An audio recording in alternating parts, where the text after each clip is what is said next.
Intéressons-nous maintenant au batch render. Donc le batch render, c'est quoi? C'est tout simplement la possibilité de mettre en rendu différé tous vos rendus. Donc ça va en fait créer une liste temporaire de rendus.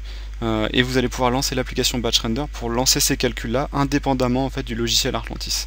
Donc très simplement, quand vous allez lancer un rendu, vous allez pouvoir dire par exemple, tiens, bah, celui-ci je vais pouvoir le rendre plus tard. Donc je vais faire rendu différé, vous voyez ici, je vais faire OK. Et quand je fais rendu différé, donc si on regarde ici dans le bouton dialogue Batch Render, je vais pouvoir voir donc que mon fichier est en attente de calcul. Voilà. Donc là on voit qu'on a une animation qui a été calculée, elle est en vert, hein. Donc je peux aller éventuellement voir le dossier où le fichier a été calculé, et en dessous j'ai 2 rendus en attente.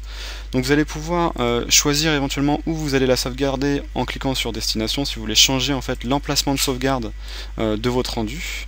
Si vous voulez aussi, vous allez pouvoir changer éventuellement le nom du document qui va être calculé et le format du document qui va être calculé.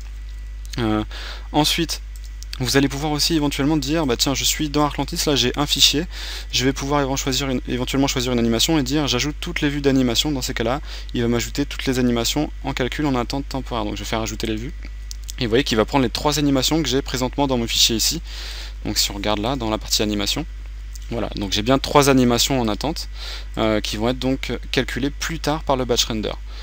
Une fois que tout ça c'est fait, donc bien sûr vous allez pouvoir sélectionner une animation et la supprimer si finalement vous ne vouliez pas la mettre en attente, ou tout simplement la décocher de manière temporaire afin de dire je la recocherai plus tard pour qu'elle soit rendue plus tard. Donc ça me permet de dire voilà, éventuellement toutes les animations je les calculerai plus tard. Par exemple là je vais vouloir juste calculer éventuellement ces 2 rendus qui sont en attente. Okay, donc je vais tout simplement fermer ce dialogue là, fermer éventuellement aussi l'application Artlantis, et je vais lancer donc le batch render, comme vous pouvez le voir ici. Voilà, donc on a exactement, vous voyez, la même interface ici à ce niveau-là. Je vais pouvoir bien sûr donc sélectionner les rendus que je vais calculer ou non. Une fois que j'ai sélectionné mes rendus, je vais tout simplement cliquer sur le bouton play, donc lancer le rendu, et ça va donc lancer les calculs directement. Voilà. Donc là il est en train de charger mon fichier en fait, qui a été donc placé sur mon disque dur je ne sais où. Il va ensuite charger la vue, donc ici dans les perspectives ça va être la vue salon 1, et il va donc lancer le calcul par la suite. Voilà.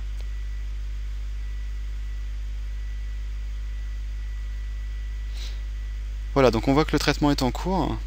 Le calcul est en train d'être réalisé. Donc là je suis à 0%.